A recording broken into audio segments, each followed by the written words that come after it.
ओम नमो भगत। आज मैं आपको श्रीमद् भागवत गीता का अध्याय सुनाऊंगा। पौष मास में पूरे महीने में इस कथा का श्रवण करने से 1000 गोदान का फल प्राप्त होता है। लक्ष्मी जी ने कहा कि हे हृषिकेश, आप ही योगी पुरुषों के देह हैं।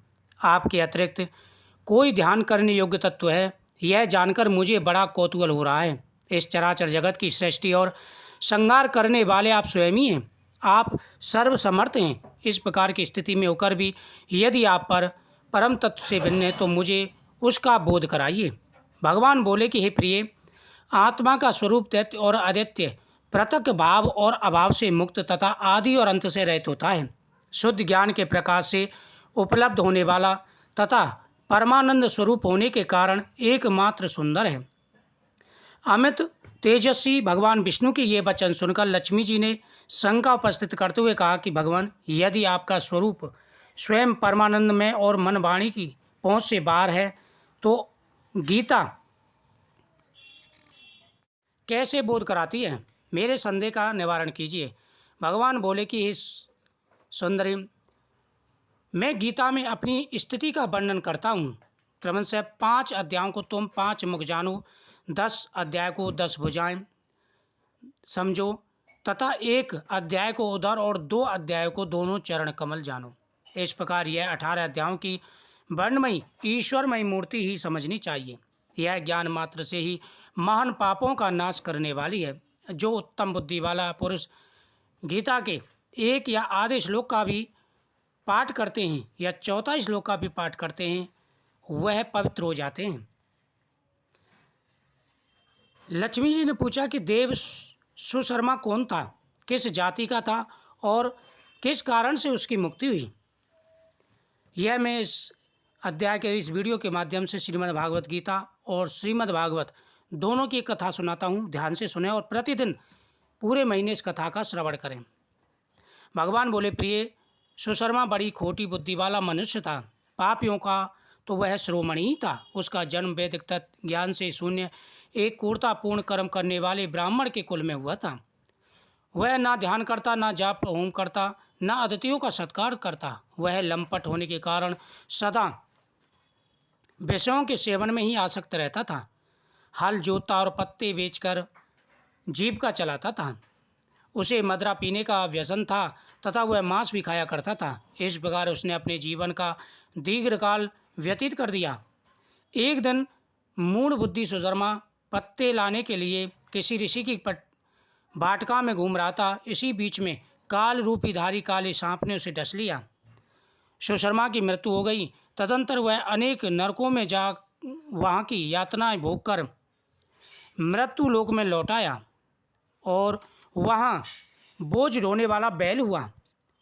उस समय किसी पंगु ने अपने जीवन को आराम से व्यतीत करने के लिए उसे खरीद लिया। बैल ने अपनी पीठ पर पंगु का भार ढोते हुए बड़े कष्ट सहे 7-8 वर्ष बिताए। एक दिन पंगु ने किसी ऊंचे स्थान पर बहुत देर तक बड़ी तेजी के साथ उस बैल को घुमाया। इससे वह थककर बड़े वेग से पृथ्वी पर गिरा और मूर्छित हो गया। उस समय वहाँ कौतूहलवश आकृष्ट हो बहुत से लोग एकत्र हो गए। उस जन समुदाय में से किसी पुण्यात्मा व्यक्ति ने उस बैल का कल्याण करने के लिए उसे अपना पुण्य दान किया।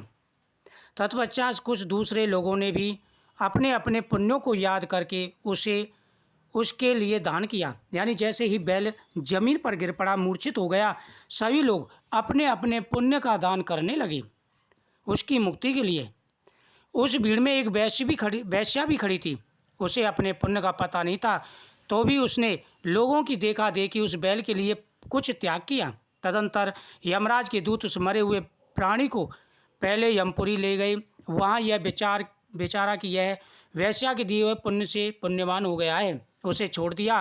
फिर वह भूलोक में आकर उत्तम कुल और शील वाले ब्राह्मणों के घर में उत्पन्न हुआ। उस समय भी उसे अपने पूर्व जन्म की बातों का स्मरण बना रहा।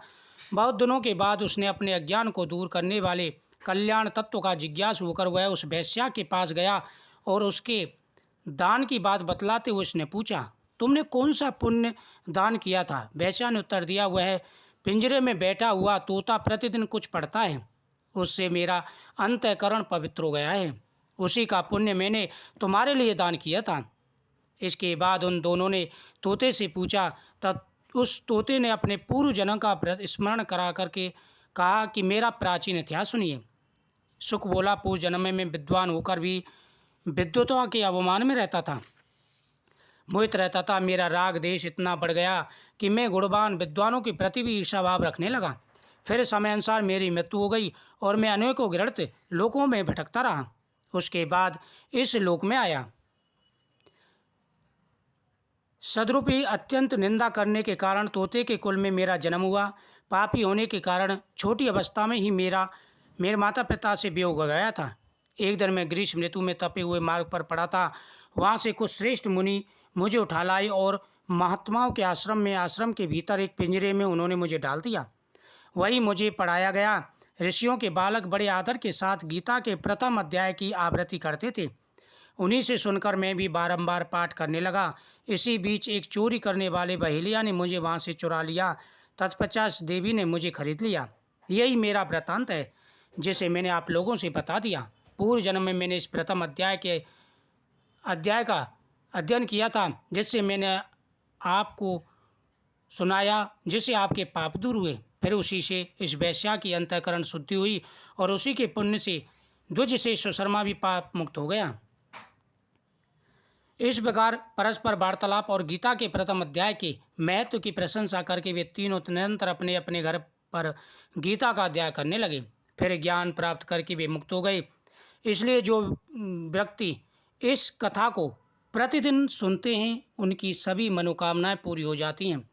जो व्यक्ति इस महीने में इस प्रथम अध्याय का प्रतिदिन पाठ करते हैं, उनके मन में जो भी कामना है वह प्रत्येक मनोकामना पूरी हो जाती है। ओम नमो भगवते वासुदेवाय नमः मंत्र का जाप करते हुए इस अध्याय को प्रतिदिन श्रवण करना चाहिए। इस अध्याय के श्रवण मात्र से ही इंसान की सभी मनोकामनाएं पूरी हो जाती हैं। जो व्यक्ति सच्चे मन से भगवान की पूजा करते हैं और गीता के इस अध्याय का श्रवण करते हैं, जीवन में हर प्रकार का सुख उनको प्राप्त होता है। साथ ही जाने अनजाने में किए गए सारे पापों का नाश हो जाता है। इस वीडियो को ज़्यादा से ज़्यादा शेयर करें, जिससे सबका भला हो सके। और पौष मास में या किसी भी महीने में आप प्रतिदिन इस अध्याय का श्रवण जरूर करें। इससे भगवान श्री कृष्ण की कृपा दृष्टि आपके ऊपर होगी। आपके मन में जो भी कामना है वह पूरी हो जाएगी। शास्त्रों में कहा गया है कि अगर आपको कोई कष्ट है, कोई दुख है, तो आपको भगवान के सामने उसका वर्णन करना चाहिए। इससे भगवान प्रसन्न होकर के उस इंसान की हर प्रकार की मनोकामना पूरी करते हैं। श्रीमद् भागवत गीता में भगवान श्री कृष्ण ने कहा है कि जो व्यक्ति गीता के अध्याय का पाठ करते हैं, मैं स्वयं उनका उद्धार कर देता हूँ। प्रथम अध्याय की यह कथा थी, बहुत ही सुंदर कथा थी। जिस प्रकार से उस सुशर्मा का उद्धार हुआ, वैश्या का अंतःकरण शुद्ध हुआ, उसी प्रकार से सभी की मनोकामना भगवान पूरी करें। आप भी इस प्रकार से इस पाठ का श्रवण करें। ओम नमो भगवते वासुदेवाय नमः मंत्र का जाप करें।